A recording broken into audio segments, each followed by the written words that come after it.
بالله من الشيطان الرجيم. بسم الله الرحمن الرحيم. السلام عليكم ورحمة الله وبركاته. إن الحمد لله نحمده ونستعينه ونستغفره ونعوذ بالله من شرور أنفسنا وسيئات أعمالنا. من يهده الله فلا مضل له ومن يضلل فلا هادي له. وأشهد أن لا إله إلا الله وحده لا شريك له وأشهد أن محمدًا عبده ورسوله. اللهم صل على محمد وعلى آل محمد كما صليت على إبراهيم وعلى آل إبراهيم إنك حميد مجيد. اللهم بارك على محمد وعلى آل محمد كما باركت على إبراهيم وعلى آل إبراهيم إنك حميد مجيد. يا أيها الذين آمنوا اتقوا الله حق تقاته ولا تموتن إلا وأنتم مسلمون. يا أيها الناس اتقوا ربكم الذي خلقكم من نفس واحدة وخلق منها زوجها وبث منهما رجالا كثيرا ونساء واتقوا الله الذي تساءلون به والأرحام إن الله كان عليكم رقيبا. يا أيها الذين آمنوا اتقوا الله وقولوا قولا سديدا يصلح لكم أعمالكم ويغفر لكم ذنوبكم ومن يطع الله ورسوله فقد فاز فوزا عظيما. أما بعد فإن أصدق الحديث كتاب الله وخير الهدي هدي محمد صلى الله عليه وسلم وشر الأمور محدثاتها وكل محدثة بدعة وكل بدعة ضلالة وكل ضلالة في النار. فقال الله تعالى في القرآن العظيم: أعوذ بالله من الشيطان الرجيم. بسم الله الرحمن الرحيم. يا أيها الذين آمنوا اتقوا الله ولتنظر نفس ما قدمت لغد. رب اشرح لي صدري ويسر لي أمري واحلل عقدة من لساني يفقهوا قولي. அளவற்ற அருளாளனும் நிகரற்ற பேரன்புடையவனுமாகிய எல்லாமல்ல அல்லாஹுவின் திருப்பெயர் போற்றி, அவனுடைய சாந்தியும் அருளும் அல்லாஹுடைய தூதர் முஹம்மத் ஸல்லல்லாஹு அலைஹி வஸல்லம் அவர்கள் மீதும், அவர்களை பின்பற்றி வாழ்ந்த உத்தம சத்திய தோழர்கள் நல்லவர்கள் மீதும், அவர்களின் அடிச்சுவடை பின்பற்றி வாழ்ந்து கொண்டிருக்கக்கூடிய அனைத்து மக்கள் மீதும் உண்டாகட்டுமாக.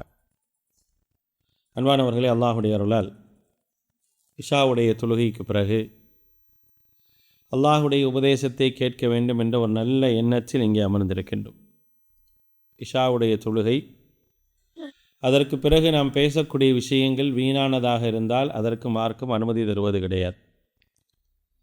மாறாக அல்லாஹுடைய உபதேசங்களை கேட்பதற்காகவும் மார்க்க வழிகாட்டலை பெறுவதற்காகவும் நாம் பேசுகின்றோம் என்று சொன்னால் மார்க்கம் அதை அனுமதிக்கின்றது. அந்த அடிப்படையில்தான் இந்த இரவு நேரத்தில் ஒரு சில உபதேசங்களை தெரிந்து கொள்ள வேண்டும் என்பதற்காக இந்த வகுப்பு, வாராந்திர வகுப்பு நடந்து வருகின்றது. அந்த அடிப்படையில் இன்றைக்கு இந்த வகுப்பிலே நாம் பார்க்க இருக்கக்கூடிய தலைப்பு என்ன அப்படின்னா, உங்களை நீங்களே அளவிடுங்கள் அப்படிங்கிற ஒரு தலைப்பு இங்கே நம்ம எடுத்திருக்கிறோம். பொதுவாகவே நம்ம நிறைய விஷயங்களை என்ன செய்வோம் அப்படின்னா, நம்முடைய வாழ்க்கையில் நம்மளை பற்றி நிறைய விஷயங்களை சுய பரிசோதனை செய்வோம். என்னுடைய ஃபுட்டு, நான் என்ன சாப்பிடணும் அப்படிங்கிறத நிறைய நான் என்ன செய்வேன் அப்படின்னா அலசி ஆராய்ஞ்சு இந்த உணவை தான் நான் சாப்பிடணும் அப்படின்னு சொல்லி முடிவெடுக்கக்கூடிய மக்கள் இருக்கத்தான் செய்கிறாங்க.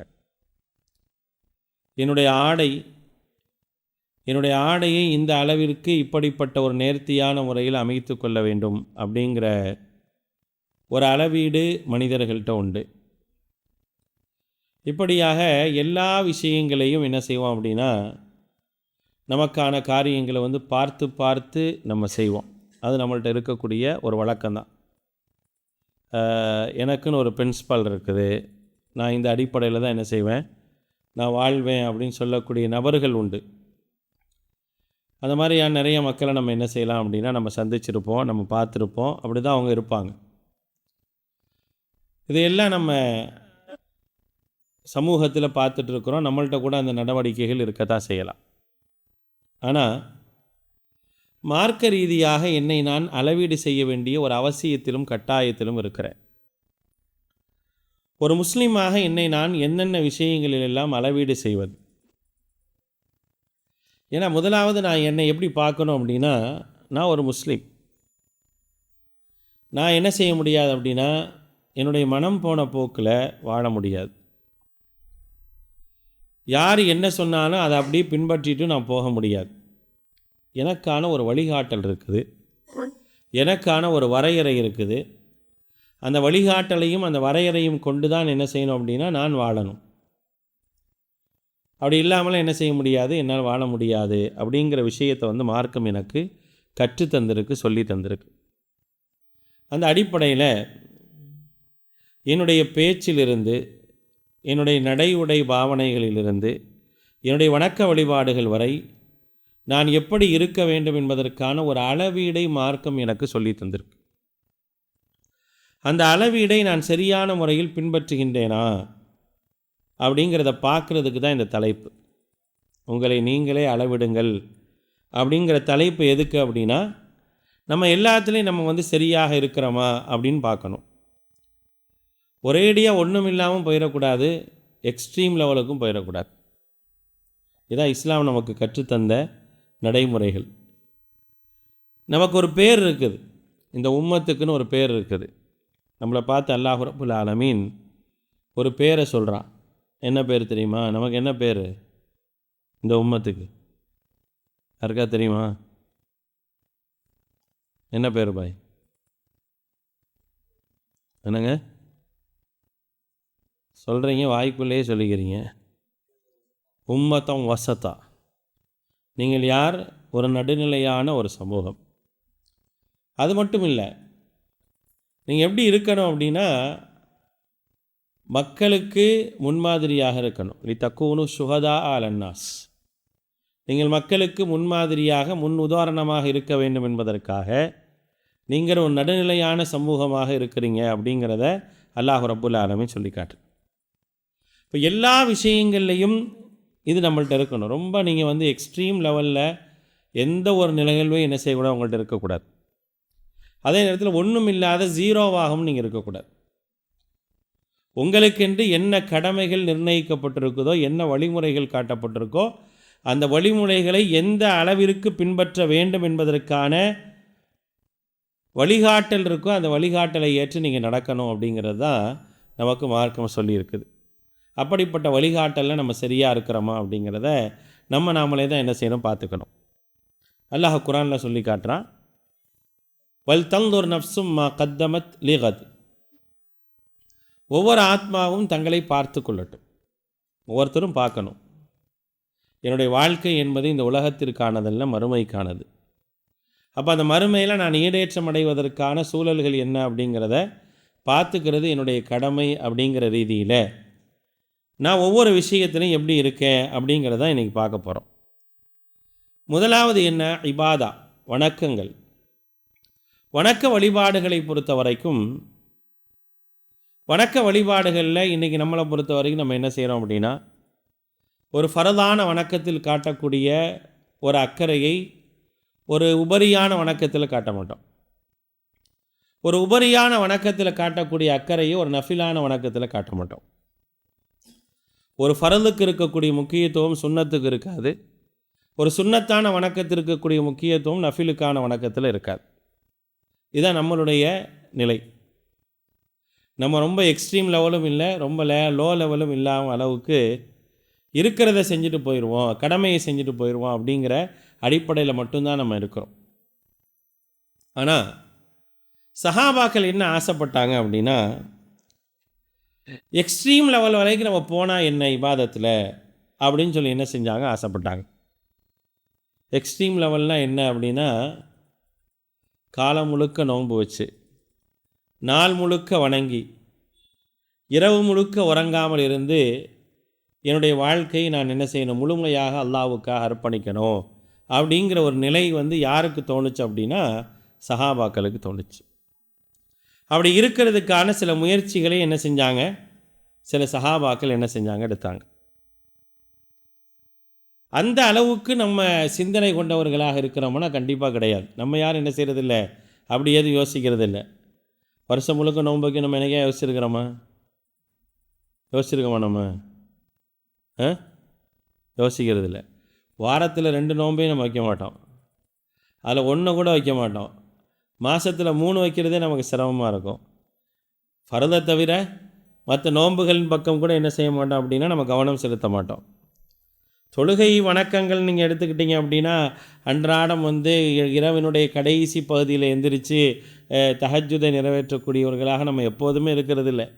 என்றைக்கா தூக்கம் வராமல் எந்திரிச்சா தொழுவோம். சில நேரம் நோன்புடைய காலங்களை தவிர மற்ற காலங்களில் அதுக்கான வாய்ப்புகளை கூட ஏற்படுத்தி கொள்ள மாட்டோம். ஃபஜ்ர் சீக்கிரம் வந்தாலும் சரி, லேட்டாக வந்தாலும் சரி. ஃபஜ்ர் ஜமாத் 4:30 வந்தாலும் நம்ம அப்போ அதுக்கு முன்னால் தஹஜ்ஜத் தொழுவதெல்லாம் கிடையாது. ஃபஜ்ர் ஜமாத் 6க்கு வந்தாலும் நம்ம என்ன செய்ய மாட்டோம், 4:30க்கெலாம் வந்துச்சே அதே மாதிரியான வக்தை எடுத்து நம்ம என்ன செய்வோம், தஹஜ்ஜுத்துக்கு போவோம்லாம் யோசிக்கவே மாட்டோம். சரிங்களா? நம்மளை பொறுத்த வரைக்கும் இது ஃபர்தை நிறைவேற்றுறதே ஒரு பெரும்பாடு. அதை எப்படியா நிறைவேற்றிட்டா போதும் அப்படின்னு நினைக்கிறோம். அதுவும் என்ன செய்வோம் அப்படின்னா, வக்தில் தொழுவுறதா கடைசி வக்தில் தொழுவுறதா அப்படின்னு ஒரு சிக்கல் இருக்கும். எங்கள் பகுதியில் வக்திலேருந்து கடைசி வரைக்கும் ஜமாத் நடக்கும். 8 மணிலேருந்து 9 மணி வரைக்கும் ஜமாத் நடக்கும். கடைசியாக எங்கடா ஜமாத்து, 10 மணிக்கு அங்கே இருக்குது, அங்கே போயிடுவோம் அப்படிங்கிற ஒரு மனநிலையில் என்ன செய்வோன்னா 10 மணி ஜமாத்தையும் விட்டுட்டு என்ன செய்வோம், தனியாக வீட்லேயோ பள்ளி ஆசிரியோ தனியாக போய் தொழுகிற அளவுக்கு தான் நம்மளுடைய நிலை இருக்குது. இதுதான் நம்முடைய நிலை. அப்படி தான் என்ன செய்வோம், இப்போ எல்லா வக்துக்கும் அப்படி தான் யோசிக்கிறோம்.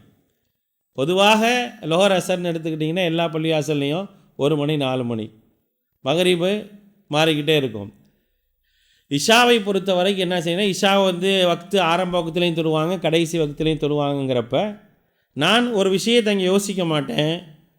ஆரம்ப நேரத்தில் தொழுகிறது என்பது சிறந்தது என்று எனக்கு மார்க்கம் சொல்லியிருக்குது, அதை நோக்கி நான் பயணிக்கணும் அப்படிங்கிற அந்த எண்ணம் எனக்கு வராது. மாறாக நான் என்ன யோசிப்பேன் அப்படின்னா, ஆரம்ப வக்தை விட கடைசியாக எங்கே இருக்கோ அங்கே போயிடுவோமே அப்படிங்கிற ஒரு மனநிலைக்கு என்ன செய்வோம், வந்துடுவோம். ஃபஜ்ருடைய தொழுகை எடுத்துக்கோங்க. இந்த பள்ளியில் 5, அதில் 5:10, 5:20, 40 நிமிஷம் இடைவெளியில் கடைசியாக எங்கே ஃபர்லில் தொழுவாங்களோ அங்கே போயிடலாம் அப்படிங்கிற ஒரு மனநிலை என்ன செய்வோம், நம்ம இருப்போம். இது நம்மளுடைய மனநிலை, அவ்வளோதான். நம்முடைய ஈமான் அப்படி தான் இருக்குது. நம்முடைய ஈமான் அப்படின்னு எடுத்து பார்த்தோம் அப்படின்னா இப்படி தான் இருக்கும். ஆனால் அவங்க என்ன செஞ்சாங்க அப்படின்னா, சஹாபாக்களை பொறுத்த வரைக்கும் அவருடைய நிலை என்னவாக இருந்துச்சு அப்படிங்கிறத பாருங்கள். அப்துல்லாஹ் இப்னு அம்ர் ரலியல்லாஹு அன்ஹு அவர்கள்ட்ட அல்லாஹுடைய தூதர் ஸல்லல்லாஹு அலைஹி வஸல்லம் ஒரு தடவை கூப்பிட்டு கேட்குறாங்க, அப்துல்லாஹ் இப்னு அம்ரே, நான் ஒரு விஷயம் கேள்விப்பட்டேனே உண்மையா அப்படின்றாங்க. அல்லாஹுடைய தூதரை, என்ன? நீங்கள் எல்லா நேரங்களையும் தொழுதுகிட்டே இருக்கிற மாதிரியும், இரவு முழுக்க நின்று வணங்கி கொண்டே இருக்கிற மாதிரியும், பகல் முழுக்க நோன்பு வைக்கிற மாதிரியும் நான் இருக்கிறதா நான் கேள்விப்பட்டனே, உண்மையா அப்படின்னு சொல்லிட்டு அல்லாஹுடைய தூதர் ஸல்லல்லாஹு அலைஹி வஸல்லம் அவங்கள்ட்ட சொல்கிறாங்க, நீங்கள் அப்படியெல்லாம் போயிடாதீங்க. அவ்வளோ தூரம் உங்களை மார்க்கம் சிரமப்படலாம் சொல்லலை. இரவு முழுக்க நீங்கள் தூங்காமல் இருக்கணும், பகல் முழுக்க நீங்கள் நோன்பு வச்சுட்டு இருக்கணும் அப்படிங்கிற ஒரு அளவுகோலையெல்லாம் சொல்லித்தரலை. நீங்கள் எப்படி இருக்கணும் அப்படின்னா, வசும் வ அஃப்திர், நோன்பு வைங்க, நோன்பை விடுங்க. வக்கும் வனம், தூங்குங்க, எழுந்து தொழுங்க. அப்படி தான் இருக்கணுமே தவிர நீங்கள் என்ன செய்யக்கூடாது அப்படின்னா, நான் முழுக்க என்னை அல்லாஹ்வுக்காக அர்ப்பணிக்கிறேன்ற பேரில் ஒரு எக்ஸ்ட்ரீம் லெவலுக்கு நீங்கள் போயிடாதீங்க. ஏன்னா ஃபஇன்ன லி ஐனிக அலைஹி ஹக்கா, உங்கள் கண்ணுக்கு தரக்கூடிய ஹக்கு என்பது இருக்குது. உங்கள் கண்ணுக்குன்னு தர வேண்டிய ஹக்கு இருக்குது. அந்த கண்ணை சில நேரம் என்ன செய்யணும், அந்த கண்ணுக்கு ரெஸ்ட்டு கொடுக்கணும், அந்த கண்ணு தூங்கணும், அதுக்கான கடமையும் உரிமையும் இருக்குது அப்படின்னு சொல்லி என்ன செய்கிறாங்க, அல்லாஹுடைய தூதர் ஸல்லல்லாஹு அலைஹி வஸல்லம் சொல்கிறாங்க. யாருக்கு சொல்கிறாங்க இதை? யாருக்கு சொல்கிறாங்க? விடிய மொபைல் பார்க்குறவங்களுக்கு சொல்லலை. நம்மளும் கண்ணுக்கு ஹக்கெல்லாம் கொடுக்குறதே இல்லை இன்றைக்கி. 10 மணிக்கு சராசரியாக தூங்குற எத்தனை பேர் நம்மளில் இருக்க சொல்லுங்கள்?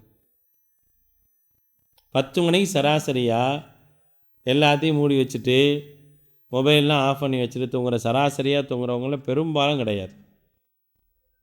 எல்லாருடைய லாஸ்ட்டு சீனு பார்த்தீங்கன்னா 12, 1, 3 அது வரைக்கும் இருக்கும்.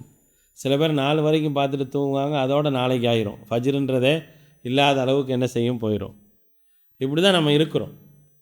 இல்லை யாரும் விதிவிலக்கு இல்லை. விதிவிலக்காக இருக்கிறது அரிதிலும் அரிதாக இருக்குமே தவிர பெரும்பாலும் என்ன செய்யணும் அப்படி தான் இருக்கும். அப்போ நமக்கெல்லாம் நம்ம நம்முடைய கண்ணுக்கு எவ்வளோ துரோகம் பண்ணிகிட்ருக்கோம் பாருங்க. கண்ணுக்கு துரோகம் பண்ணுறோம்ல, அதனால் என்னவெல்லாம் ஏற்படும், அதனால் நமக்கு ஏற்படக்கூடிய விளைவுகள் என்ன? நீங்கள் சராசரியாக இரவில் தூங்காமல் நீங்கள் காலையில் அதிகாலை ஃபஜ்ருக்கு எந்திரிக்கிறேன்னு வச்சுங்களேன். ஒரு மணி நேரம் தூங்கிட்டு நீங்கள் ஃபஜ்ருக்கு எந்திரிச்சு வந்தீங்க அப்படின்னா உங்களுடைய உடலில் இருக்கக்கூடிய மாற்றங்களை நீங்கள் பார்க்கலாம். உங்களுடைய உடல் உங்களுக்கு ஒத்துழைக்காது, உங்களுடைய கால் ஒத்துழைக்காது, உங்களுடைய எந்த ஒரு உறுப்புமே உங்களுக்கு ஒத்துழைக்காது. ஏன்னா அதுக்கு தர வேண்டிய எந்த உரிமையும் நீங்கள் தரலை. அதை நீங்கள் என்ன செய்யலாம், நீங்களாகவே உணரலாம். அப்படி தான் அல்லாஹு தஆலா நம்முடைய உடலுடைய அமைப்பையே வச்சுருக்கிறான். அந்த உடலுக்கு தர வேண்டியதே நீங்கள் ஒழுங்காக தரலை அப்படின்னா அந்த உடல் ரியாக்ட் பண்ணும். நீ என்னை ஒழுங்காக கவனிக்கலடா அப்படின்றத சொல்லும். அதை நான் என்ன செய்யலான்னா நம்மளே உணரலாம். ஆனால் அதையெல்லாம் தாண்டி தான் நம்ம என்ன செய்கிறோன்னா நிறைய நேரங்களில் அதற்கான துரோகங்களை இழைத்து கொண்டே இருக்கிறோம். ஆனால் பாருங்கள், அல்லாஹுடைய தூதர் ஸல்லல்லாஹு அலைஹி வஸல்லம் அவர்கள் சஹாபாக்கள்கிட்ட சொன்னாங்க, அவர்கள் இரவு முழுக்க விழிக்கணும்னு நினச்சாங்க. ஆனால் எதுக்காக? அல்லாஹுவை வணங்குவதற்காக. அப்போ சொன்னாங்க, வ இன்னலி ஐனிக்க அலைக ஹக்கா, உனக்கு கண்ணுக்கு செய்ய வேண்டிய கடமை இருக்குது, அதை நீ செய். நீ வணங்கலாம், ஆனால் இப்படி ஒரு வணக்கத்தை என்ன செய்யலாம் அப்படின்னா மார்க்கம் தரலை. வலி ஜசதிக்க அலைஹி ஹக்கா அப்படிங்குது. உன்னுடைய உடலுக்கு தர வேண்டிய உரிமையும் கடமையும் நீ கொடுக்கணும். இந்த உடலை பொறுத்த வரைக்கும் சராசரியாக குறைஞ்சபட்சம் ஒரு 6 மணி நேரம் இந்த உடலுக்கு நீங்கள் ரெஸ்ட்டு கொடுத்து தான் ஆகணும். உடலினுடைய எல்லா உறுப்புக்கும் கொடுக்கணும். நம்ம கொடுத்து அது தொடர்ச்சியாக கொடுக்கணும். நம்ம 6 மணி நேரம் அப்படிங்கிறது 8 மணி நேரம் வரைக்கும் சொல்கிறாங்க.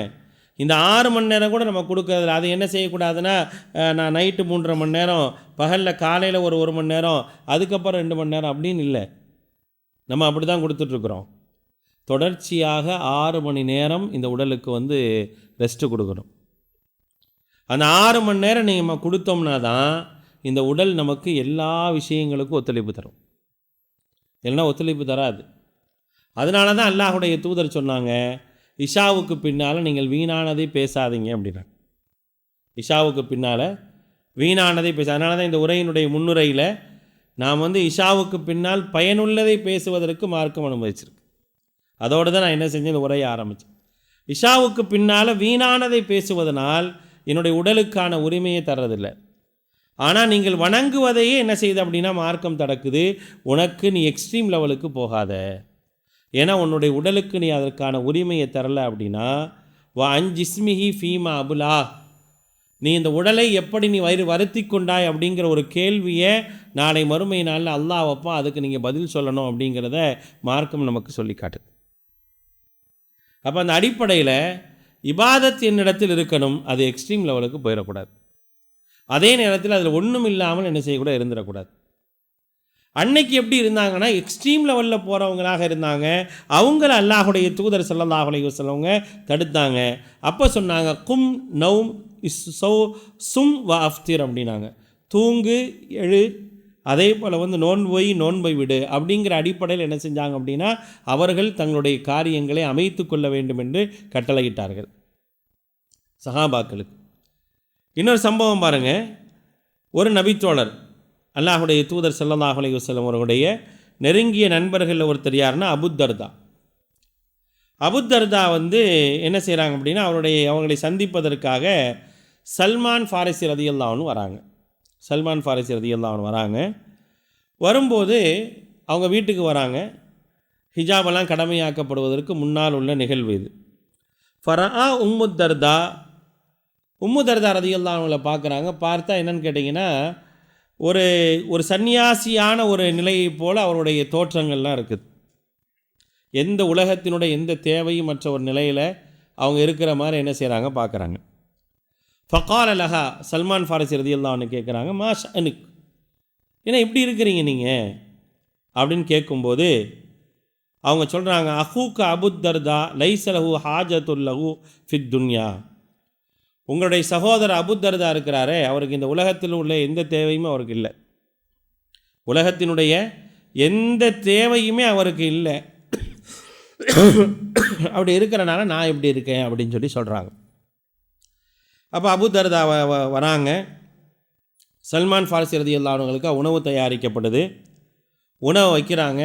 வச்சுட்டு அபுத்தர்தா சொல்கிறாங்க, நீங்கள் சாப்பிடுங்க, குல், நீங்கள் சாப்பிடுங்க. அப்படிங்கிறப்ப சல்மான் ஃபாரிசி சொல்கிறாங்க, நீங்களும் சாப்பிடுங்க. இன்னி சாயிம், நான் நோன்பு வச்சுருக்கேன், அதனால் என்ன செய்ய மாட்டேன், நான் சாப்பிட மாட்டேன். அப்படிங்கிறப்ப சல்மான் ஃபாரிசி ரலியல்லாஹு அன்ஹு சொல்கிறாங்க, மா அனபி ஆக்குலி ஹத்தா தக்குல், நீங்கள் சாப்பிட்ற வரைக்கும் நான் சாப்பிட மாட்டேன். நான் உங்கள் வீட்டுக்கு வந்திருக்கேன் விருந்தாளியா, நீங்கள் நோன்பு வச்சுருக்கிறீங்க, என்னையை சாப்பிட சொல்கிறீங்க, நீங்கள் சாப்பிட்ற வரைக்கும் நான் சாப்பிட மாட்டேன். அப்போ என்ன செய்கிறார் அப்படின்னா, வேறு வழி இல்லாமல் வந்திருக்காரா இல்லையா, விருந்தாளி அல்லவா, அவரை கண்ணியப்படுத்துவது என்பது மார்க்கத்தின் அடிப்படை என்ற அடிப்படையில் அவர் என்ன செய்கிறாரு, சாப்பிட்றார். இரவு வந்துருச்சு, சாப்பிட்டு முடித்து இரவு வந்த உடனே சல்மான் ஃபாரிசி தூங்குவதற்கான எல்லா ஏற்பாடுகளையும் செஞ்சு கொடுத்துட்டு, நீங்கள் தூங்குங்க அப்படிங்கிறார். தூங்குங்கன்னு சொன்ன உடனே நீங்கள் என்ன செய்ய போகிறீங்க, நீங்கள் என்ன செய்ய போகிறீங்க அப்படிங்கிறப்ப அவர் சொல்கிறாரு, நான் இரவு முழுக்க வணங்க போகிறேன். தஹப அபுத்தர்தா யகூம், இரவு முழுக்க வணங்குவதற்காக போகும்போது அவர் சொல்கிறார், முடியவே முடியாது, என்னோட நீ தூங்கணும், என்னோட நீ தூங்கணும் அப்படின்னு சொல்லி என்ன செய்கிறாங்க, அபுத்தர்தா ரலியல்லாஹு அன்ஹு தூங்க வைக்கிறாங்க. தூங்க வச்சு இரவினுடைய கடைசி பகுதி வந்த உடனே, ஃபலம்மா கான மின் ஆஹிர் லைல், இரவனுடைய கடைசி பகுதி வந்த உடனே கால சல்மான் ரலியல்லாஹு அன்ஹு, கும் அலான், இப்போ எந்திரிங்க, இப்போ எந்திரிங்க, எந்திரிச்சு என்ன செய்யுங்க, வாங்க தொழுகலான்னு சொல்லி 2 பேரும் தொழுகிறாங்க. தொழுக முடிஞ்ச உடனே சல்மான் ஃபாரிசி ரலியல்லாஹு அன்ஹு சொல்கிறாங்க, இன்னலி ரப்பிக்க அலைக்க ஹக்கா, உங்களுடைய இறைவனுக்கு செய்ய வேண்டிய கடமை இருக்குது, வலி நஃப்சிக்க அலைக்க ஹக்கா, உங்களுடைய ஆத்மாவிற்கு செய்ய வேண்டிய கடமை இருக்குது, வலி அஹ்லிக்க அலைக்க ஹக்கா, உங்களுடைய குடும்பத்தாருக்கு, உங்களுடைய மனைவிக்கு செய்ய வேண்டிய கடமை இருக்குது, வஅதி குல்லதி ஹக்கின் ஹக்கஹு, ஒவ்வொருவருக்கும் தர வேண்டிய உரிமையை நீங்கள் சரியாக கொடுங்க அப்படின்னு சொல்லி சொல்கிறாங்க.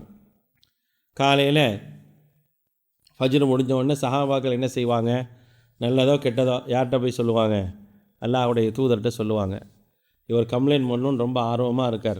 யார், அபுத்தர்தா. என்னை நைட்டு ஃபுல்லாக இந்த ஆள் தொலை விடாமல் பண்ணிட்டான், நோன்பை வேற முடிச்சு விட்டார், இதை சும்மா விடக்கூடாது, நேராக போய் அல்லாஹ்வுடைய தூதர்கிட்ட சல்மான் ஃபாரிசியை சொல்லிக் கொடுக்கணும் அப்படின்னு சொல்லி மறுநாள் காலையில் ஆன உடனே சல்மான் ஃபாரிசி ரலியல்லாஹு அன்ஹுவை பற்றி அல்லாஹ்வுடைய தூதர் ஸல்லல்லாஹு அலைஹி வஸல்லம் கிட்ட சொல்லியாச்சு. சொன்னோன்னு நபி ஸல்லல்லாஹு அலைஹி வஸல்லம் சொன்னாங்க, சதக சல்மான் செஞ்சதா சரிங்கிறாங்க, நீங்கள் செஞ்சதெல்லாம் சரியில்லை, நீங்கள் என்ன யாருக்குமே எந்த கடமையும் செய்யாமல் நான் அல்லாஹ்வுக்காக நான் இப்படி இருக்கேன்னு சொல்லிட்டு எந்த விதத்தில் நியாயம்? இப்போ சல்மான் என்ன செஞ்சாரோ அது மிகச்சரியானது அப்படிங்கிறத அல்லாஹ்வுடைய தூதர் ஸல்லல்லாஹு அலைஹி வஸல்லம் அவர்கள் சொன்னார்கள் அப்படிங்கிற செய்தியை புகாரியில் பார்க்கலாம். இப்போ இந்த செய்திகள் நமக்கு என்ன சொல்லுது அப்படின்னா, நம்முடைய வணக்கங்கள் அப்படிங்கிற விஷயத்தை பொறுத்த வரைக்கும் ஒரு சமூகம் இதற்கு முன்னால் வாழும் பொழுது அந்த சமூகம் முழுக்க வணக்கத்திற்காக தங்களை அர்ப்பணிக்க வேண்டும் என்று ஆசைப்பட்டது. அப்படி ஆசைப்பட்ட அந்த சமூகத்திடம் அவ்வளவு தூரம் நீங்கள் போக வேண்டியதில்லை, நீங்கள் இந்த வணக்கங்களை இப்படி அமைத்து கொண்டால் போதுமானது அப்படிங்கிற ஒரு செய்தியை அல்லாஹ்வுடைய தூதர் ஸல்லல்லாஹு அலைஹி வஸல்லம் அவர்களுக்கு சொன்னாங்க. இப்போ நம்ம யோசிக்க வேண்டிய விஷயம் என்னென்னா, அவங்க அளவுக்கு நம்ம போகலை, ஆனால் மார்க்கம் எப்படி காட்டி தந்திருக்குதோ அந்த அளவிற்கு நாம் சரியான முறையில் நம்முடைய இபாதத்துகளை அமைத்திருக்கின்றோமா அப்படிங்கிறத பார்க்கணும். நம்முடைய இபாதத்துகளை சரியான முறையில் அமைத்து கொண்டிருக்கிறோமா அப்படிங்கிற ஒரு யோசனையும் ஒரு சிந்தனையும் நமக்கு இருக்கணும். அதில் தான் நம்ம அளவீடுகள் பார்க்கணும். நான் எப்படி இருக்கிறேன், ஃபர்துடைய விஷயங்களுடைய நிலை என்னவாக இருக்குது, சுன்னத்துடைய விஷயங்களுடைய நிலை என்னவாக இருக்குது, உபரியான வணக்கங்களினுடைய நிலை என்னவாக இருக்குது, இதில் நான் சரியாக இருக்கிறேனா, ஒவ்வொன்றையும் நான் சரியாக செய்கிறேனா, முடிந்த அளவு அதை நிறைவேற்றக்கூடியவனாக இருக்கிறேனா அப்படிங்கிறத பார்க்குறோம். ஏன்னா இவைகளெல்லாம் எனக்கு சாதாரணமானதல்ல, இவை அனைத்தும் எனக்கு நாளை மறுமை நாளில் எனக்கு நன்மையை தேடித்தரக்கூடியது. என்னுடைய அமல்கள் தான் நாளை மறுமையில் என்னை சொர்க்கத்தில் கொண்டு போய் சேர்க்குனா அது எந்த அளவிற்கு செய்ய வேண்டும் என்று மார்க்கம் வலியுறுத்தி இருக்கின்றதோ அந்த அளவிற்காவது நான் செய்கின்றேனா அப்படிங்கிறத நம்மளை நாமே அளவிட்டு பார்க்கணும். எவ்வளோ விஷயங்கள் நம்ம பார்க்குறோம்ல. என்னுடைய மற்ற எத்தனையோ விஷயங்களை நான் என்ன செய்கிறேன் அப்படின்னா, ஒவ்வொரு நாளும் என்னை பற்றி நான் படித்து சரி செய்து கொள்ளக்கூடிய நேரத்தில் இறைவனுக்கென்று நான் செய்யக்கூடிய அந்த கடமைகளில் நான் என்னை எந்த அளவிற்கு அளவிட்டு வைத்திருக்கிறேன் அப்படிங்கிறத பார்க்குறோம். இது மிக முக்கியமான ஒரு விஷயம். ஏன்னா நம்முடைய வாழ்க்கையில் அன்றாட விவாதத்துகள் என்பது நம்மோடு இரண்டரை கலந்திருக்கக்கூடியவைகள். அப்படி இரண்டரை கலந்திருக்கக்கூடிய விஷயங்களில் நம்ம சரியாக இருக்கிறோமா அப்படிங்கிறத பார்க்குறோம். இது ஒன்று. இரண்டாவது விஷயம் என்ன அப்படின்னா, மனிதர்களோடு நாம் இரண்டரை கலந்திருக்கிறோம். அது நம்முடைய பிள்ளைகளாக இருக்கட்டும், மனைவி மக்களாக இருக்கட்டும், அதே போல் வெளி உள்ளவர்களாக இருக்கட்டும், எல்லாரோடும் என்ன செய்கிறோம் அப்படின்னா இரண்டரை கலந்து வாழ்கிறோம். அப்படி இரண்டரை கலந்து வாழக்கூடிய நேரத்தில் நம்முடைய நடவடிக்கைகள், பேச்சிலிருந்து செயல்பாடுகளிலிருந்து நம்ம எப்படி இருக்கோம் அப்படின்னு சொல்லி என்றைக்காவது பார்த்துருக்குறோமா? என்றைக்கா நம்ம யோசித்து பார்த்துருக்குறோமா? பல நேரங்களில் நான் என்னுடைய நடவடிக்கையில் எவ்வளோ பெரிய ஒரு மைனஸில் மக்களை விட்டு எவ்வளோ தூரமாக இருக்கின்றது எனக்கு தெரியவே தெரியாது. நிறைய பேர் நம்மள்கிட்ட முன்னாலேயும் சொல்லவே மாட்டாங்க. நிறைய பேர் நீங்கள் இப்படி தான் இருக்கிறீங்க. ஆனால் யதார்த்தம் என்ன? ஒரு முஸ்லீம் என்ன செய்யணும்? பிற முஸ்லீமுக்கு செய்ய வேண்டிய கடமைகளில் மிக முக்கியமானது என்னென்னா, வைதஸ்தன்சஹக ஃபன்சஹலஹு, வைதஸ்தன்சஹக ஃபன்சஹலஹு, நீங்கள் அவரிடத்தில் உபதேசத்தை தேடுங்கள், உபதேசத்தை தேடினால் உபதேசம் செய்யுங்கள். சராசரியாக நம்ம என்ன செய்யணும் அப்படின்னா, நமக்கு ரொம்ப நெருக்கமானவர்கள்ட்ட ஓரளவு மார்க்கத்தை அறிந்தவர்களாக இருந்தாங்கன்னா, எனக்கு எதாவது நீங்கள் அட்வைஸ் பண்ண விரும்புகிறீங்களான்னு கேட்கணும். நம்ம யார்கிட்டையும் கேட்க மாட்டோம். ஏன்னா நம்ம யார்? நம்மளே எல்லாத்துக்கும் அட்வைஸ் பண்ணுவோம். உலகத்திலேயே பிடிக்காத ஒன்று என்னென்னா அடுத்தவனுடைய அட்வைஸை கேட்குறது. ஆனால் நம்ம அட்வைஸ் பண்ண நமக்கு ரொம்ப பிடிக்கும். ஆனால் நம்மள்கிட்ட சிக்கினானா போதும். யாராவது ஒருத்தர் சிக்கிட்டானா ஐயையோ எப்படா நம்மளை விட்டு ஓடுவாருங்கிற அளவுக்கு என்ன செய்வோம் அப்படின்னா நிறைய அட்வைஸ் பண்ணுவோம். நல்ல அதை அட்வைஸ் பண்ண வேணும்னா மார்க்கம் சொல்லலை. அதுவும் சலிப்பு தட்டாத அளவுக்கு தான் அதுவும் இருக்கணும். அப்போ இது ஒரு நடைமுறை. அதாவது ஒரு முஸ்லீமை பொறுத்த வரைக்கும் அவர் தன்னுடைய சகோதரன்கிட்ட கேட்க வேண்டிய விஷயத்தில் ஒன்று என்னென்னா, எனக்கு அட்வைஸ் பண்ணுங்கள். ஏன் அதை கேட்கணும்? ஏன்னா நம்முடைய நிறைய நடைமுறை காரியங்கள், நம்மள்ட்ட நிறைய தவறுகள் இருப்பதற்கான வாய்ப்புகள் இருக்குது. நம்முடைய நடவடிக்கைகள் நிறைய தவறு, பேச்சில் ஒழுங்கு இருக்காது. நான் பல நேரங்களில் பலரை என்ன செய்வேன்னா எடுத்தறிஞ்சு பேசிடுவேன், பல பேர்கிட்ட கடுகடுன்னு நடந்துக்குவேன். இந்த மாதிரியான விஷயங்கள்லாம் என்ன செய்வோம் அப்படின்னா என்கிட்ட இருக்கலாம், ஆனால் எனக்கு தெரியாது.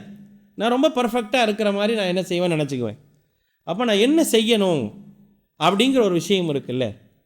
நீங்கள் புகாரி முஸ்லீமில் நீங்கள் படிக்கிறவங்களா இருந்தால் ஒரு பாடம் இருக்குது. புகாரி முஸ்லீமில் கிதாபுல் இல்ம் அப்படின்னு ஒரு பாடம் இருக்குது, கல்வியை பற்றிய பாடம்.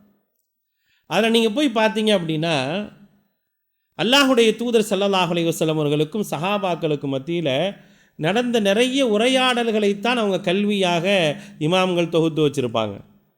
அதில் என்னவாக இருக்கும் அப்படின்னா, நிறைய சஹாபாக்கள் வருவாங்க, அல்லாஹுடைய தூதர்கிட்ட உபதேசத்தை கேட்பாங்க. அல்லாஹுடைய தூதரை எனக்கு வசியத் செய்யுங்க, ஔசீனி யா ரசூலல்லாஹ், அல்லாஹுடைய தூதரை எனக்கு உபதேசம் செய்யுங்க அப்படிங்கிற மாதிரி பலரும் கேட்ட விஷயத்தை அதில் எதில் கொண்டு வராங்க அப்படின்னா கல்விங்கிற பாடத்தில் கொண்டு வராங்க. ஆனால் இதை நம்ம என்ன செய்கிறதுனா செய்கிறதே கிடையாது. நம்ம ரொம்ப பர்ஃபெக்டான ஆள்லாம் கிடையாதுங்க. நம்ம நினச்சிக்கலாம் அப்படி இருக்கணும், ஆனால் நம்மள்கிட்டே குறை இருக்க தான் செய்யும். நம்முடைய பேச்சுக்களில் சில நேரங்கள் குறை இருக்கலாம், நம்முடைய நடவடிக்கைகளில் குறை இருக்கலாம். இந்த மாதிரி நிறைய விஷயங்கள் இருக்கும், ஆனால் அது நமக்கு தெரியாது. நம்மளோட இருக்கிறாங்க பார்த்தீங்களா, அவங்களுக்கு தெரியும். ஆனால் அவங்க பல நேரங்கள் நமக்கு சொல்லுவாங்களான்னா சொல்ல மாட்டாங்க. ஆனால் எப்போ சொல்லுவாங்க அப்படின்னா, நம்ம போய் கேட்கும்போது சொல்லுவாங்க. எனக்கு எதாவது அட்வைஸ் பண்ணுப்பா, நீ எனக்கு எதாவது சொல்ல நினைக்கிறியா, அட்வைஸ் பண்ண நினைக்கிறியான்னு கேட்டு பாருங்கள், கண்டிப்பாக சொல்லுவாங்க. ஆனால் நம்ம கேட்குறதே இல்லை, அதனால் நமக்கு அது தெரிகிறதே இல்லை. ஆனால் இது அல்லாஹுடைய தூதரும் சஹாபாக்களுக்கு மத்தியில் அந்த வழக்கம் இருந்தது. சஹாபாக்களுக்கும் மத்தியில் அந்த வழக்கம் இருந்தது. மூத்தவர்களிடத்தில் என்ன செய்வாங்க, அட்வைஸ் பெறுவாங்க.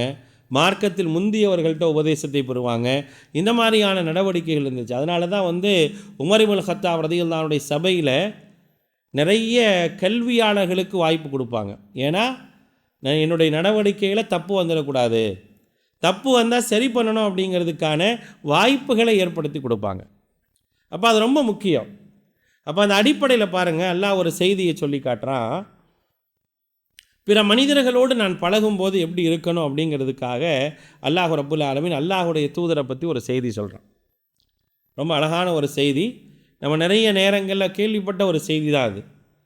ஃபபிமா ரஹ்மத்தின் மினல்லாஹி லின்த லஹும் வலவ் குந்த ஃபல்லன் கலீதல் கல்பி லம் ஃபல்லு மின் ஹவுலிக.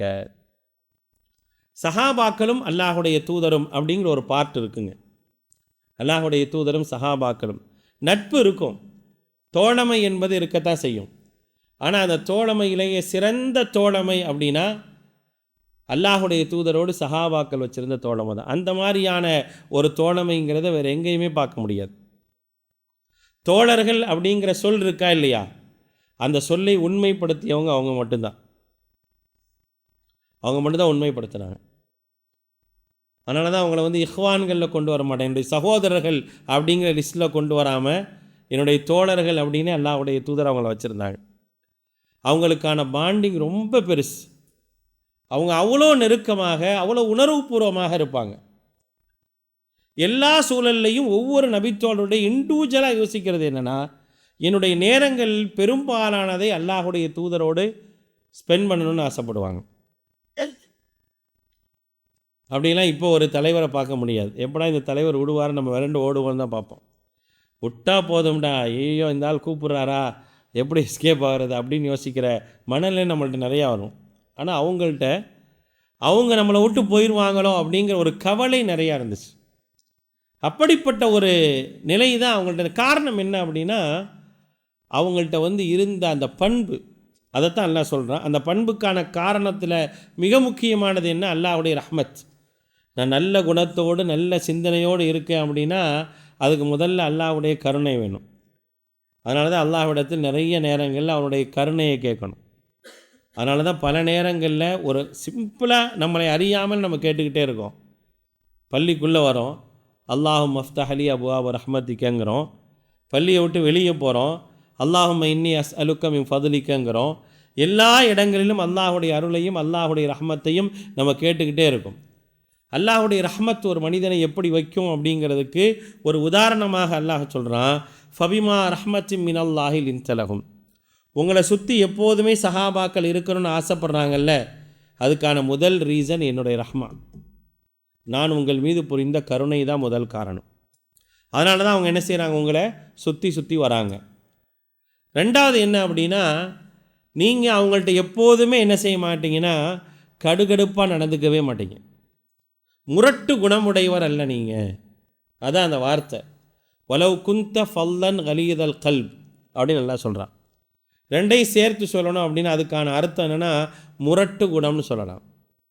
எடுத்தெறிஞ்சு பேசுகிறது, மூஞ்சியை சுளிக்கிறது, விரட்டி விடுறது, வந்தாலே ஐயையோ இவன் வந்துட்டான், நான் பேசுகிற பேச்சில் இவன் பக்கத்தில் நிற்கக்கூடாது அப்படிங்கிற மாதிரியான எந்த ஒரு நிலையும் அல்லாஹுடைய தூதர்கிட்ட இருக்காது. ரொம்ப சாஃப்டாக இருப்பாங்க, அன்பாக பேசுவாங்க, எப்போதுமே சிரித்த முகத்தோடு இருப்பாங்க. இந்த மாதிரியான ஒரு பண்பு அல்லாஹுடைய தூதர்கிட்ட இருந்துச்சு. அந்த பண்பை டிட்டோ ஃபாலோ பண்ண நிறைய பேர் இருந்தாங்க. அதே மாதிரி இருக்கணும்னு ஆசைப்பட்டவர்கள் நிறைய பேர் உண்டு. அப்போ அந்த மாதிரியான ஒரு நிலை நம்மளோடு எல்லாருமே கடந்திருக்கிறாங்க. நான் வந்து தனியால் இல்லை, குறைஞ்சபட்சம் நான் நெருக்கமாக என்னுடைய குடும்பத்தோடாவது இருப்பேன். அப்படி தானே? என் குடும்பத்தோடு நான் நெருக்கமாக இருப்பேன், என்னுடைய நண்பர்களோடு நெருக்கமாக இருப்பேன், என்னோட பணி செய்யக்கூடியவரோடு நெருக்கமாக, இப்படி எல்லாரோடு இருக்கிறேன். நான் எப்போதும் என்னுடைய குணம் வந்து நல்ல குணமாக இருக்கணும், ஒரு முரட்டு குணமாக இருக்கவே கூடாது. ஒரு முரட்டு குணமாக இருக்கவே கூடாது அப்படிங்கிறத மார்க்கம் சொல்லி காட்டுது. அப்படி இருந்தால் உங்கள் பக்கத்தில் யாருமே இருக்க மாட்டாங்க. ரொம்ப அழகாக சொல்கிறான் அல்லாஹ், லம் ஃபல்லு மின் ஹவுலிக். அப்படி இருந்தால் உங்களோடு இருக்கிற எல்லாருமே உங்களை விட்டு போயிடுவாங்க. நல்லா யோசிச்சு பாருங்களேன். ப்ராக்டிக்கலாக நம்முடைய வாழ்க்கையை வச்சு யோசிச்சு பாருங்கள். நம்மளோட யார் நெருங்கி வரா, ஏன் நெருங்கி வர்றதில்லை அப்படிங்கிறத யோசிச்சு பாருங்கள். நான் எல்லா நேரங்களையும் எடுத்தறிஞ்சு பேசக்கூடியவனாக இருந்தேன் அப்படின்னா என்கிட்ட யாருமே வரமாட்டாங்க. என் புள்ள கூட என்கிட்ட ஒரு செய்தியே சொல்லாது. என்னுடைய மகனோ என்னுடைய மகளோ கூட என்னுடைய அருகாமையில் வந்து ஒரு விஷயத்தை சொல்ல மாட்டாங்க. எப்போ சொன்னாலும் இவர் எடுத்தெறிஞ்சு விழுவார், இவர்கிட்ட நான் ஏன் போகணுங்கிற மனநிலை தான் அவங்களுக்கு வரும். அந்த மனநிலை என்பது நம்ம இடத்தில் இருக்கவே கூடாது. கோபப்பட வேண்டிய நேரத்தில் கோபப்படலாம், வேணான்னு சொல்லலை. ஆனால் எல்லா நேரமும் நான் கண்டிப்பின் காரணமாக நான் இப்படி இருக்கிறேன்ற பேரில் நான் ஒரு முரட்டு குணமுடையவனாக இருக்கவே கூடாது. உங்களை நீங்கள் அளவிட்டு பாருங்கங்குது இஸ்லாம். நீங்கள் இந்த குணநலன்களில் எப்படி இருக்கிறீங்க? சரியாக இருக்கிறீங்களா? நல்லபடியாக இருக்கிறீங்களா? உங்கள்கிட்ட யார் பேசுகிறாங்களோ அவங்களோட பேச்சை மதிக்கிறீங்களா? அப்படிங்கிற விஷயத்தை எல்லாம் என்ன செய்வாங்க அப்படின்னா நம்ம யோசித்து பார்க்கணும். நம்மளை நாமே சுய பரிசோதனை செஞ்சு பார்க்கணும். ஏன்னா நிறைய யோசிக்கலாம். என்னோட வேலை பார்க்குறவங்க, என்னோட இருக்கிறவங்க, எனக்கு அருகாமையில் வரவங்கள ஏன் என்னோட பயங்கர நெருக்கமான டச் இல்லை, என்னோட ஏன் இல்லை அவங்க அப்படிங்கிற ஒரு யோசனை வரும்போது இருந்தால் இருக்கிறான், இல்லைனா போகிறான் அப்படின்னு சொல்லி நம்ம என்ன செய்ய முடியாது. எல்லா நேரங்கள்லேயும் அதே மனநிலையில் இருக்க முடியாது. அந்த மனநிலை நம்ம இருந்துட முடியுமா? ஏதோ ஒரு நேரம் இருக்கலாம், எல்லா நேரமும் இருந்து பாருங்கள், தனிமையும் வெறுமையும் மட்டுமே மிஞ்சி இருக்கும். அதை வச்சு என்ன செய்ய முடியும்? ஒன்றுமே செய்ய முடியாது. ஒரு மனிதன்கிட்ட தனிமை என்பதை எப்போதும் இருக்கக்கூடாது. அவன் தனித்து இருக்க வேண்டிய நேரத்தை தவிர எந்த நேரத்திலும் அவனுடைய தனிமை என்பதை மார்க்கம் அனுமதிக்கவே இல்லை. அப்படி இருக்கும்போது நான் ஏன் அந்த தனிமைக்கு போகிறேன் அப்படின்னா, என்னிடத்தில் ஒரு மென்மையான ஒரு நல்ல குணம், மக்களை அனுசரிக்கக்கூடிய ஒரு குணம் இல்லை அப்படின்னா நான் என்ன செய்ய முடியாது அப்படின்னா நல்ல ஒரு நிலையை அடைய முடியாது அப்படிங்கிறத மார்க்கம் சொல்லி காட்டு. இப்போ அதில் நான் எப்படி இருக்கேன் அப்படிங்கிறத பார்க்கணும். அதோடு சேர்த்து ஒரு விஷயத்தை சொல்லுது, எந்த ஒரு நிலையில் என்ன செய்யக்கூடாது அப்படின்னா சப்தத்தை உயர்த்தி காரியங்களை சாதிக்க வேண்டும் அப்படிங்கிற ஒரு மனநிலைக்கு வரக்கூடாது. என்றைக்குமே சப்தத்தை உயர்த்தி ஒரு காரியத்தை சாதிக்க வேண்டும் அப்படிங்கிற மனநிலைக்கு வரக்கூடாது. சில பேர் இருப்பாங்க, அமைதியாக இருந்தே காரியத்தை சாதிச்சுட்டு போயிடுவாங்க. வாயே திறக்காமல் அப்படி இருந்தே சாதிச்சிட்டியா அப்படின்னு சொல்கிற ஒரு மக்கள்லாம் நம்மளோட இருப்பாங்க. ஆனால் என்றைக்கும் என்ன செய்யக்கூடாது அப்படின்னா, நான் சப்தத்தை உயர்த்துவதால் நான் பலமிக்கவனாக பார்க்கப்படுறேன் அப்படிங்கிற ஒரு மனநிலை என்பது என்கிட்ட இருக்கவே கூடாது. ஆனால் பல நேரங்கள் நம்மள்கிட்ட அது இருக்குது. அது எவ்வளோ மோசமானது தெரியுமா? ஒரு செய்தி பாருங்கள். அல்லாஹுடைய தூதர் ஸல்லல்லாஹு அலைஹி வஸல்லம் சொல்கிறாங்க, இன்ன அபுகதக்கும் இலைய வ அபஅதக்கும் மின்னி மஜ்லிஸன் யௌமல் கியாமா. என்னுடைய ரொம்ப வெறுப்பிற்குரிய நபர் யார் தெரியுமா? என்னுடைய வெறுப்பிற்குரிய நபர். அதே நேரத்தில் வ அபஅதக்கும் மின்னி மஜ்லிஸன் யௌமல் கியாமா, மறுமை நாளில் எனக்கும் அவருக்கும் மிக தூரமான இடைவெளி இருக்குமே, என்னை விட்டு மிக தூரமாக இருப்பார், அப்படிப்பட்ட நபர்கள் யார் தெரியுமா அப்படின்னு சொல்லி அல்லாஹுடைய தூதர் ஸல்லல்லாஹு அலைஹி வஸல்லம் கேட்குறாங்க. கேட்டுட்டு சொல்கிறாங்க, அதில் முதலாம் அவர் யார் அப்படின்னா, அதில் முதலாம் அவர் சர்சாரூன வல் முத்தஷத்திகூன வல் முத்தஃபஹிஹூன அப்படிங்கிறாங்க. 3 சாராரை என்ன செய்கிறாங்க அப்படின்னா அல்லாஹுடைய தூதர் ஸல்லல்லாஹு அலைஹி வஸல்லம் சொல்கிறாங்க, அஸ் சர்சாரூன் அல் முத்தஷத்திகூன் அல் முத்தஃபஹிகூன் அப்படிங்கிறாங்க அல்லாஹுடைய தூதர். சொன்ன உடனே சஹாபாக்கள் அதை பற்றி கேட்குறாங்க, இவங்கெல்லாம் யார் அப்படின்னு கேட்கும்போது அல்லாஹுடைய தூதர் ஸல்லல்லாஹு அலைஹி வஸல்லம் அவங்கள பற்றி சொல்லும்போது, சர்சாரூன் அப்படிங்கிறது என்னன்னு கேட்டிங்கன்னா நிறைய பேசுவார், பிறருக்கு சிரமங்கள் ஏற்படுத்தக்கூடிய அளவுக்கு பேசக்கூடிய நபர். அந்த மாதிரியான நிலையிலையும் என்ன செய்யணும் இருக்கக்கூடாது. அதுக்கு என்னன்னு கேட்டிங்கன்னா இரண்டாவது நபர் யார் அப்படின்னா, பேச்சின் மூலமாக நான் தான் ரொம்ப பெரியவன் அப்படின்னு காட்டிக்கொள்ளக்கூடிய மனநிலையில் உள்ளவர். அப்படி நிறைய பேர் இருக்காங்க. ஒரு சபன் இருந்தால் யாரையுமே பேச விட மாட்டார். அவர் மட்டும்தான் என்ன செய்வார், பேசுவார். யார் பேசினாலும் இருங்க அப்படின்னு என்ன செய்வார், அவர் பேசிக்கிட்டே இருப்பார். எப்படா அவர் பேசுகிறத முடிக்க மாட்டாரோன்னு மனசில் எல்லோரும் நினைப்பாங்க. ஆனால் என்ன செய்ய மாட்டாங்க, அவர்கிட்ட இருக்கும்போது சொல்லவே மாட்டாங்க. ஆனால் அது எவ்வளோ பெரிய தப்பு தெரியுமா? அவர்கிட்ட சொல்லணும், நீங்கள் பேச்சின் மூலமாக நான் தான் எல்லா இடத்திலும் உயர்ந்து நிற்கணும்னு நீங்கள் நினைக்கிறதே இறை தூதருடைய கோபத்திற்கு ஆளாகக்கூடிய விஷயம் நம்ம சொல்கிறதே இல்லை. ஆனால் நம்ம என்ன நினைக்கிறோம் அப்படின்னா அதனால் என்ன இருக்குது அப்படிங்கிற மாதிரியான ஒரு மனநிலைக்கு போயிடுறோம். 3வது நபர் யார்? அல் முத்தஃபஹிக், பெருமை பேசுபவர். பெருமை பேசுபவர் அப்படி சில பேர் இருக்கிறாங்க. இந்த 3 நிலையிலும் எவர்கள் இருக்கின்றார்களோ அவர்களை பொறுத்தவரை நாளை மறுமை நாளில் அவருடைய நிலை என்ன அப்படின்னா, அவர்கள் ஒரு காலமும் என்ன செய்ய முடியாது, அல்லாஹுடைய தூதருக்கு நெருக்கமாகவே வர முடியாது. யோசிச்சு பாருங்களேன், இந்த மாதிரியான ஒரு மனநிலை உள்ள எத்தனை பேர் இருக்கிறாங்க. பேச்சுக்களில் இப்படிப்பட்ட ஒரு நடைமுறையில் உள்ளவங்க எவ்வளோ பேர் இருக்கிறாங்க.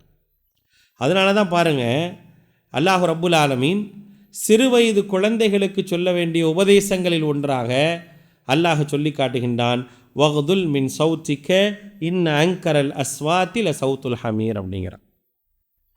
லுக்மான் அலைஹிஸ்ஸலாம் அவர்களுடைய மகனுக்கு சொன்ன செய்தியாக அல்லாஹ் ரப்புல் ஆலமீன் சொல்லும் பொழுது, வகுதுல் மின் சௌத்திக், உன்னுடைய சப்தத்தை குறைத்துக்கொள். அப்படின்னா என்ன அப்படின்னா, நீ ஒரு சப்தத்தை உயர்த்துற அப்படின்னா அதில் பிரயோஜனம் இருக்கணும். பிரயோஜனம் இல்லாமல் உன்னுடைய சப்தத்தை உயர்த்துவதில் எந்த அர்த்தமும் கிடையாது. சப்தத்தை உயர்த்தாதனா அமைதியாக பேசுகிறதுன்னு மட்டும் அர்த்தம் அல்ல. அதை மட்டும் அர்த்தமாக நம்ம என்ன செய்யக்கூடாது, புரிந்து கொள்ளக்கூடாது. மாறாக என்னன்னு கேட்டிங்கன்னா, முதலாவது விஷயம் என்ன, பேச்சால் அனைவரையும் மிகைக்க வேண்டும் என்று நினைப்பது தவறு. அதுவும் வகுதுல் மின் சௌத்திக்க தான். உன்னை சப்தத்தை குறைத்துக்கொள் அப்படின்னா பேச்சால் யாரையும் மிகைக்க வேண்டும் என்று நினைக்காத. பிரயோஜனம் இல்லாமல் உன்னுடைய சப்தத்தை என்ன செய்யாத, உயர்த்தாத. அப்படி உயர்த்துறது அப்படிங்கிறது கழுதைக்கும் உனக்கும் எந்த வித்தியாசம் இல்லை அப்படிங்கிறது மார்க். அப்போ இது சிறு வயது முதலே சொல்லித்தர வேண்டிய ஒரு விஷயம் அப்படிங்கிறத என்ன செய்யுது அப்படின்னா மார்க்கம் சொல்லி காட்டுது. அப்போ அந்த ஒரு நிலை இருந்தது அப்படின்னா நான் என்னோடு இருப்பவர்களை அனுசரித்து வாழலாம். இது ரொம்ப முக்கியம். ஏன்னா இருக்கிறவங்களை அனுசரிக்கலைன்னு வச்சுங்களேன், நம்மோடு இருக்கிறவங்களை அனுசரிக்காமல் அவர்கள் நம்மால் பாதிக்கப்படுறாங்க அப்படின்னா அந்த பாதிப்பால் எனக்கு நாளை மறுமை நாளில் நஷ்டம் இருக்குது. அதனால் அதில் நான் அனுசரித்து இருப்பதற்கான வழிவகை என்ன அப்படிங்கிறத என்ன செய்யுது அப்படின்னா மார்க்கம் நமக்கு சொல்லி காட்டுகின்றது. இந்த நடைமுறைகள் நான் எப்படி இருக்கேன் அப்படிங்கிறத நான் என்ன செய்யணும் அப்படின்னா அளவிட்டு பார்க்க வேண்டிய ஒரு அவசியத்தில் இருக்கிறோம். அடுத்து ஒரு விஷயம் என்ன அப்படின்னா பொருளாதாரம். பொருளாதாரம் நம்ம கையில் அல்லாஹ் ரப்புல் ஆலமீன் தரான். பொருளாதார விஷயத்தில் நம்ம நிறைய தவறிழைக்கக்கூடியவர்களாக இருக்கிறோம். அதனால தான் பொருளாதாரத்தை பொறுத்த வரைக்கும் 2 கேள்வியை இஸ்லாம் முன்வைக்கிறது. கேள்விகள் நாளை மறுமை நாளில் வைக்கப்படும் பொழுது வயசுக்கு ஒரு கேள்வி, உடலுக்கு ஒரு கேள்வி, கல்விக்கு ஒரு கேள்வி, பொருளாதாரத்துக்கு மட்டும் 2 கேள்வி இருக்குது. இன்கம் சோர்ஸ் என்ன, எப்படி வந்துச்சுன்னு பதில் சொல்லணும், எப்படி போச்சுன்னு பதில் சொல்லணும். அப்போ இதில் என்னன்னு கேட்டிங்கன்னா, ஒரு மனிதன்கிட்ட பொருளாதாரம் வரக்கூடிய அந்த நிலையில் அந்த பொருளாதாரத்தை கையில் வைத்திருக்கக்கூடியவர் என்ன செய்யணும் அப்படிங்கிறப்ப அல்லாஹ் ரப்புல் ஆலமீன் சொல்லி காட்டுகின்றான். 25வது அத்தியாயத்தினுடைய 67வது வசனத்தில் சொல்லும் போது, வல்லதீன இதா அம்ஃபகு லம் யுஸ்ரிஃபு வலம் யக்துரு. கையில் காசு இருக்குங்க, காசு இருக்குங்கிறதுக்காக கணக்கில்லாமல் செலவு செய்யக்கூடாது. இது ஒன்று. ரெண்டாவது, ஐயையோ என் காசை செலவழித்தா அது நஷ்டமாயிருமோ அப்படின்னு சொல்லி காசே செலவழிக்காமல் அப்படியே வச்சுக்கிறதுன்னு ஒரு நிலை இருக்குது. இது 2 நிலையும் நம்மள்கிட்ட இருக்கும். ஆனால் இறைவன் சொல்கிறான் இந்த 2 நிலையுமே தப்புங்கிறான். 2 நிலையுமே தப்பு. உன்கிட்ட காசு இருக்குங்கிறதுக்காக நீ எப்படி வேண்டுமானாலும் செலவு செய்யலான்னு நினைக்கிறையே, அதுவும் தப்பு தான். அதே நேரத்தில் ஐயையோ என்கிட்ட இருக்கக்கூடிய காசு எவனுக்கும் போயிடக்கூடாது அப்படின்னு நினைக்கிறதும் தப்பு. வக்கான பைனதாலிக்கு கவாமா, 2க்கும் மத்தியில் இருங்க, 2க்கும் நடுவில் இருங்க. வலா தஜஅல் யதக மக்லூலத்தன் இலா உனுகிக் வலா தப்சுத்ஹா குல்லல் பஸ்த் அப்படிங்கிற அல்லாஹ் ரப்புல் ஆலமீன் 17வது அத்தியாயத்தினுடைய 29வது வசனம். உன்னுடைய கையை உன்னுடைய கழுத்திற்கு பின்னால் கட்டிக்கொள்ளாத. வலா தஜஅல் யதக மக்லூலத்தன் இலா உனுகிக், உன்னுடைய கழுத்துக்கு பின்னால் கட்டிக்காத அப்படிங்கிறான். அப்படின்னா என்ன அர்த்தம்? இப்படி கட்டிக்கிறது அர்த்தம் இல்லை. காசை வெளியில் எடுக்காமல் இருந்துடாத. தேவைப்படுவதற்கு செலவு பண்ணி தான் ஆகணும், தர்மம் பண்ணி தான் ஆகணும், உன் குடும்பத்துக்கு செலவு பண்ணி தான் ஆகணும், உற்றார் உறவுகளுக்கு செலவு பண்ணி தான் ஆகணும். அதுக்கு செலவு பண்ணுவதற்கான கடமைகளும் உரிமைகளும் இருக்குது, அதை செஞ்சு தான் ஆகணும். இதெல்லாம் உன்கிட்ட இருக்கான்னு பாரு. அதுக்கப்புறம் சொல்லக்கூடிய விஷயம் என்னென்னா, வலா தபுசுத்துஹா குல்லல் பஸ்த், ஒரேடியாக கையை விரிச்சிடாத. ஒரேடியாக கையை விரித்து எல்லாத்தையும் ஒன்றும் இல்லாமல் ஆக்கி அழிச்சிடாத அப்படிங்கிறத அல்லாஹ் சொல்கிறேன். இதில் உன்னுடைய நிலை எப்படி இருக்குது அப்படிங்கிறத பாருங்கள் அப்படிங்கிற ஒரு செய்தியும் மார்க்கம் நமக்கு சொல்லி காட்டுகின்றது. மனித வாழ்க்கையில் தேவையான விஷயங்கள் இந்த 3 தாங்க. பொருளாதாரம், மனிதர்களோடு பழகக்கூடிய முறை, இறைவனை சார்ந்திருக்கக்கூடிய வணக்கங்கள். இந்த 3 விஷயங்கள்லையும் நம்ம எப்படி இருக்கோம் அப்படிங்கிறத யோசித்து பார்க்கணும். 3இல் நான் சரியாக இருக்கிறேனா, நடுநிலையோடு இருக்கிறேனா, மார்க்கம் காட்டித்தந்த அந்த வழிவகையின் அடிப்படையில் நான் நடக்கிறேன்னா நம்ம பார்த்தோம் அப்படின்னா, அப்படி பார்க்கும்போது கண்டிப்பாக நான் ஒரு ஈடேற்றத்தை நோக்கி பயணிக்கிறோன்னு அர்த்தம். அப்படி யோசித்து பார்க்கும்போது அந்த மாதிரியான ஒரு நடைமுறையே, மார்க்கம் காட்டித்தந்த நடைமுறையே நம்மள்கிட்ட இல்லை அப்படின்னா, ஒரு நஷ்டத்தை நோக்கிய பயணம்தான் என்னுடைய பயணம் அப்படிங்கிறத புரிந்து கொள்ள வேண்டும். அப்படிப்பட்ட ஒரு நஷ்டத்தை நோக்கிய பயணத்தின் பக்கம் நாம் செல்லாமல் வெற்றி எதுவோ அதன் பக்கம் செல்வதற்கான வாய்ப்புகளையும் வழிகாட்டுதலையும் பெற்றுக்கொள்ள வேண்டும். எல்லாம் வல்ல அல்லாஹ் அப்படிப்பட்ட நல்ல எண்ணங்களோடும் நல்ல சிந்தனைகளோடும் வாழ்வதற்கான வாய்ப்பை உங்களுக்கும் எனக்கும் தந்தல் புரிவானாக. வாஹிர் தஅவானா அல்ஹம்துலில்லாஹி ரப்பில் ஆலமீன். சுப்ஹானக்கல்லாஹும்ம வ பிஹம்திக அஷ்ஹது அல்லா இலாஹா இல்லா அன்த அஸ்தக்ஃபிருக வ அத்தூபு இலைக்.